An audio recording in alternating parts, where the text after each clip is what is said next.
এই স্বার্থপর পৃথিবী কারো কথা মনে রাখে না, কারো জন্য থেমে থাকে না। কেউ তোমারে মনে রাখতো না। তুমি মরে গেলে কারো হাতে সময় নাই তোমারে কান্দে লইয়া কান্দনে, কারো হাতে সময়। এ বাফেরে দুপুরবেলা জানাজা দিছে, আসরের পরে বাফের জানাজা হইছে, কত কান্দা কানছে জিফুতে। এশার নামাজের পরে পাশের ঘরের থেকে ভাত তরকারি আনছে, এর ওই পেট ভরে ভাত খায়।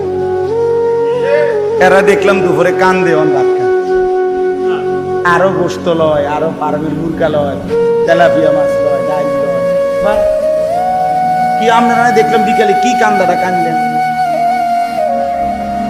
বুঝেন? অর্থাৎ বুঝাইতে চায় ওনার জন্য তো আমি না খাইয়ে মরে গেলে হইতো না, ঠিক আছে কাঁদছি তো কাঁদি। অর্থাৎ দুনিয়া থেমে থাকে না, কারো জন্যই কি থাকে না, থেমে থাকে। এই জন্য দুনিয়া নিয়েই ব্যস্ত না হই, আখিরাতের ফিকির করি। আল্লাহ তাআলা আমাদেরকে তৌফিক দেন। আজকের এই মজলিস, আজকের এই মজমা আল্লাহ কবুল করে নেন।